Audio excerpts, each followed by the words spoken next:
Assalamualaikum warahmatullahi wabarakatuh. Saya Yusuf Syafaqo. Di sini saya akan menjelaskan cara analisis regresi linear berganda menggunakan RStudio dengan judul penelitian yaitu pengaruh jumlah penduduk, upah minimum provinsi, dan rata-rata total pengeluaran terhadap garis kemiskinan di daerah perkotaan menurut provinsi tahun 2020. Data ini diambil dari BPS. Berikut ini cara analisis regresi linear berganda pada RStudio. Yang pertama yaitu memasukkan library. Karena data saya menggunakan file Excel, maka menggunakan library readXL. Kemudian membuat satu variabel yaitu myFile, terus dimasukkan sintak read_excel. Kemudian ini dimasukkan lokasi dari data tersebut, yaitu berada di dokumen di dalam data dan namanya data UAS Pemro semester 3, lalu di belakangnya ditambah .xlsx. Setelah itu ini dibuat variabel baru yaitu y_kemiskinan sama dengan myFile ini, terus tanda dolar untuk menarik salah satu variabel yang ada di dalam data ini. Jadi ini ada dua bentuk cara ngambil, bisa dengan menuliskan y_garis kemiskinan atau y_kemiskinan. Begitu juga untuk x1, x2, x3. Setelah selesai memasukkan data, yang pertama dilakukan yaitu analisis statistika deskriptif. Pada analisis ini akan menampilkan hasil yaitu mean, median, simpangan baku, nilai varians, interkuartil, minimum dan maksimum dari 4 variabel di atas. Kemudian dilakukan uji kenormalan data menggunakan Shapiro-Wilk. Uji Shapiro-Wilk ini dilakukan pada setiap data variabel yang dimiliki untuk mengetahui apakah data yang kita miliki itu mengikuti distribusi normal atau tidak. Untuk nilai kenormalannya dapat dilihat dari p-value masing-masing variabel. Apabila p-value melebihi tingkat signifikan alfa yaitu 0,05, maka dikatakan data tersebut memiliki distribusi normal. Untuk uji kenormalan data dapat menggunakan sintaks Shapiro.test. Dalam kurung ini ditulis variabel datanya yaitu myFile, kemudian ditarik kolom data apa yang mau diujikan, dan di sini ditarik satu-satu yaitu y_garis kemiskinan, x1 jumlah penduduk, x2 upah minimum, x3 rata-rata total pengeluaran. Kemudian setelah analisis normal masuk ke analisis korelasi persen. Analisis ini bertujuan untuk melihat apakah antara variabel prediktor dengan variabel responnya terdapat suatu korelasi atau tidak, yang nantinya akan bisa berlanjut ke analisis regresi linear berganda. Untuk analisis korelasi sendiri, nilainya dapat dilihat dari nilai p-value masing-masing analisis. Apabila p-value kurang dari 0,05, maka terdapat korelasi di antara data tersebut. Untuk mencari nilai korelasi dapat menggunakan core dalam kurung data respon Y sama data prediktor, kemudian dimasukkan metodenya. Kemudian untuk melakukan tes korelasi menggunakan core.test dengan dipanggil data responnya dan prediktor, kemudian alternatifnya two-sided, kemudian memasukkan metodenya yaitu persen. Begitu juga untuk korelasi pada dua data yang lainnya. Setelah dilakukan uji korelasi dapat divisualisasikan ke dalam grafik scatter plot. Di sini digunakan sintak ggScatter dengan kode seperti ini, yang dimasukkan file x-nya yaitu x1 jumlah penduduk atau variabel prediktor dan y-nya yaitu variabel responnya. Begitu juga untuk scatter plot data kedua dan ketiga. Setelah selesai melakukan analisis korelasi, di sini dilakukan analisis regresi berganda. Di sini saya membuat variabel yaitu regresi, lalu sintak lm untuk menganalisis ini, dan formula diisi dengan variabel responnya. Kemudian ini dua variabel prediktor. Ini diketahui dari uji korelasi. Ini diambil 2 karena X1-nya itu tidak terdapat korelasinya. Kemudian data my file. Terus ini untuk menampilkan hasil regresinya kita tuliskan sintaks summary terus dalam kurung regresi. Pada output summary regresi ini nanti dapat dilakukan analisis lain, yaitu membentuk estimasi parameter, melakukan uji signifikansi parameter, dan juga melakukan analisis koefisien determinan. Kemudian di sini ada uji multikolinearitas. Uji multiko ini berfungsi untuk melihat apakah pada model regresi ini terdapat korelasi antara variabel bebasnya. Nilai multiko ini dilihat melalui nilai FIB. Dapat diuji menggunakan nilai FIB. Apabila nilai FIB kurang dari 10, maka model ini aman dari multiko. Untuk melakukan uji multiko, kita memerlukan library car.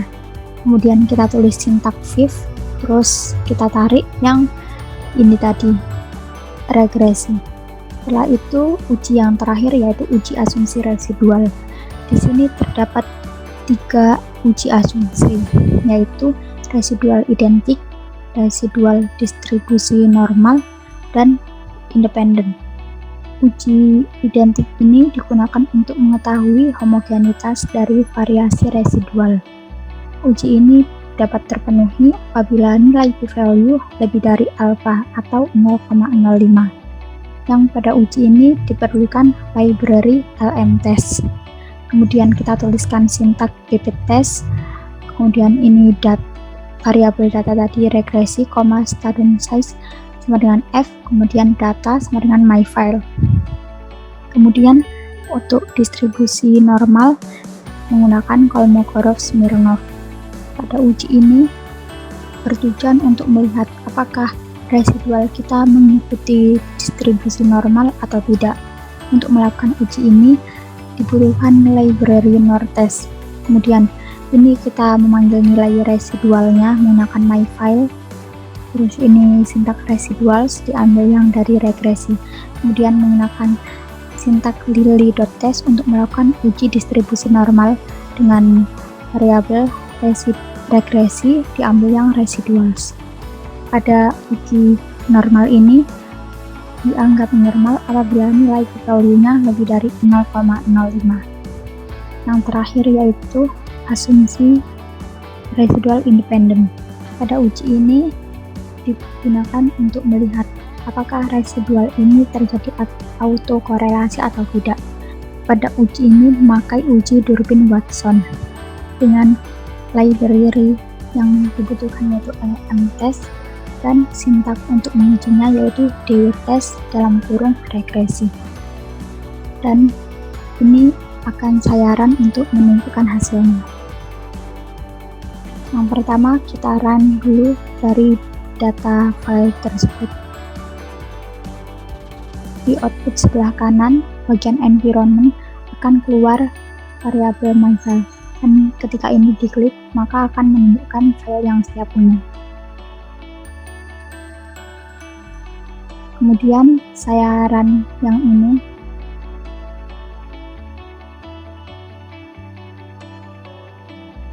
Kemudian setelah selesai, kita lanjutkan ke analisis statistika deskriptif.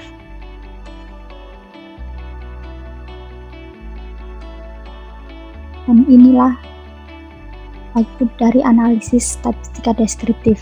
Karena ini masih belum ada standar deviasi, nilai varians, dan interkuartilnya, maka kita menambahkan sendiri, yaitu simpangan baku dengan SD, sintaks SD, kemudian dipanggil variabel datanya, kemudian untuk varians menggunakan var, dan interkuartil menggunakan IQR.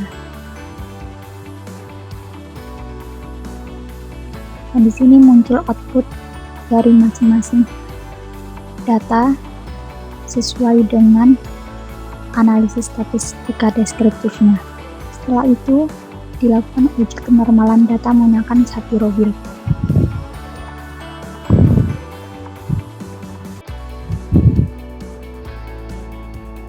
Di sini muncul 3 hasil uji Shapiro-Wilk. Yang pertama yaitu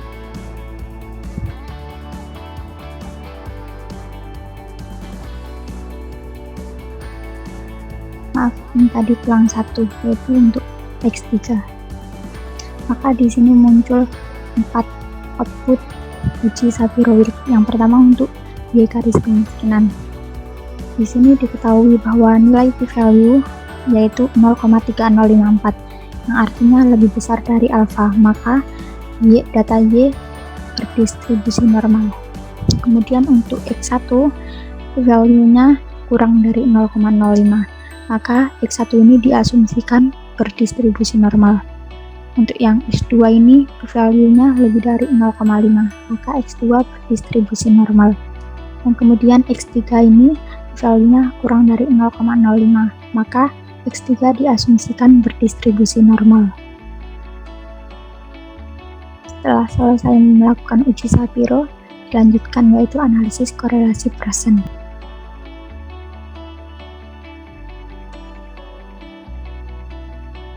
Di sini telah muncul yang pertama nilai korelasi dari Y dengan data X1, yaitu nilainya min 0,313 yang artinya tidak terdapat korelasi karena nilai korelasinya minus. Tapi kita juga dapat memastikannya melalui nilai p-value. Di sini nilai p-value-nya 0,07 yang artinya lebih besar dari 0,05. Maka benar bahwa X1 terhadap Y tidak terdapat hubungan. Kemudian untuk Y dan X2 nilai korelasinya 0,397, maka dapat disebut terdapat hubungan, dan kita juga dapat melihatnya melalui p-value. Di sini dapat diketahui bahwa p-value-nya kurang dari 0,05, berarti benar terdapat suatu hubungan. Yang terakhir yaitu X3 terhadap Y. Nilai korelasinya juga termasuk besar yaitu 0,641, dan kita juga dapat lihat nilai p-value-nya yaitu kurang dari 0,05. Maka benar bahwa X3 terhadap Y terdapat suatu hubungan. Kemudian dapat kita visualisasikan ke dalam scatter plot. Untuk output plot sendiri berada di sebelah kanan. Dan ini untuk output pertama yaitu penduduk terhadap kemiskinan. Di sini dapat dilihat bahwa titik sebaran data ini tidak seluruhnya atau sedikit mendekati garis ini, maka menunjukkan bahwa tidak terdapat korelasi. Kemudian untuk upah terhadap kemiskinan ini terlihat bahwa titik data sebarannya itu hampir mendekati garis korelasi ini, maka dapat dikatakan bahwa terdapat korelasi antara upah dengan kemiskinan. Kemudian untuk yang terakhir yaitu pengeluaran terhadap kemiskinan, dapat dilihat bahwa hampir keseluruhan ini mendekati garis korelasi, nilai korelasi yang terbilang tinggi. Kemudian setelah diketahui hanya terdapat 2 variabel respon yang memiliki korelasi terhadap Y, maka kita dapat melanjutkan ke analisis regresi berganda.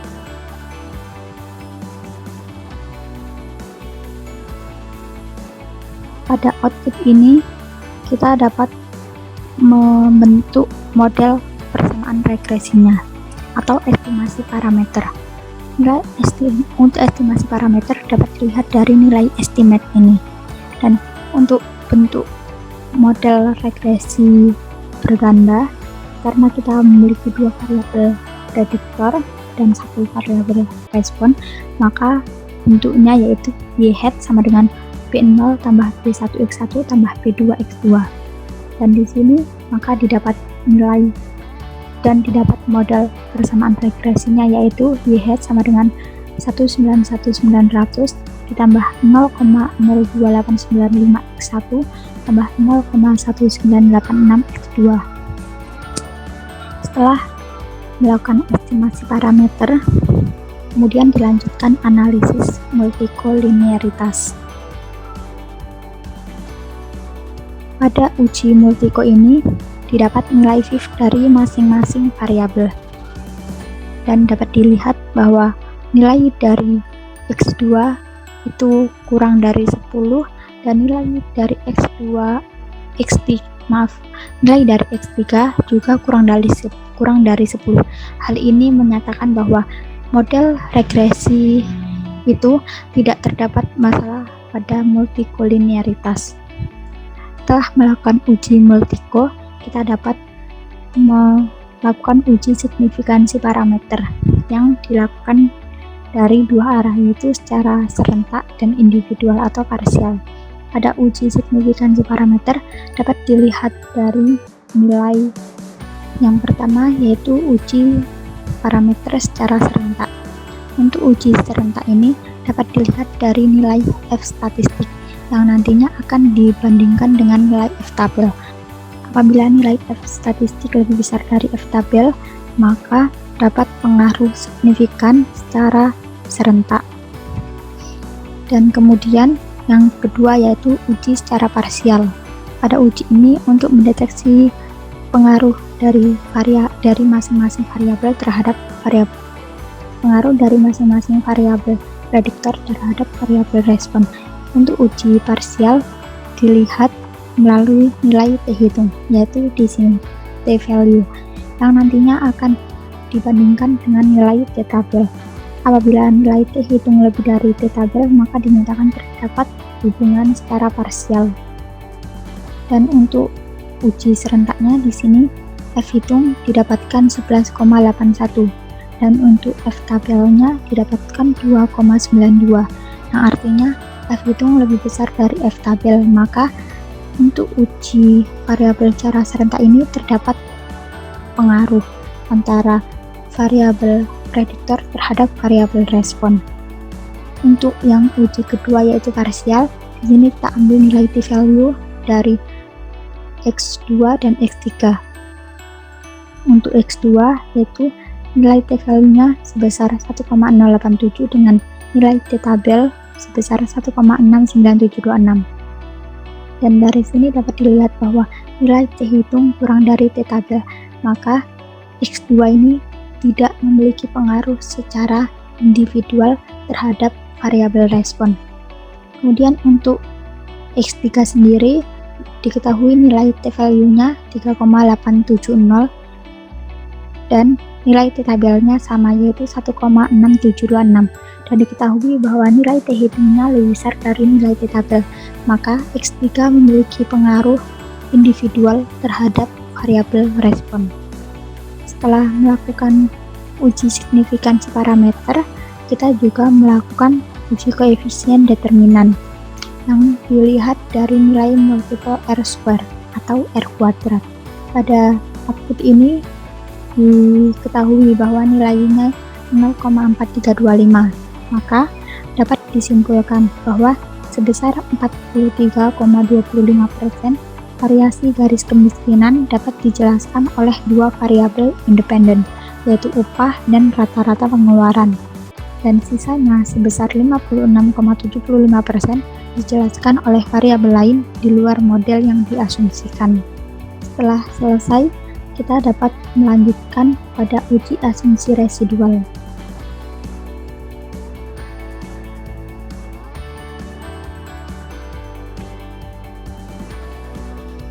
Yang pertama yaitu uji identik menggunakan Bush-Pagan test.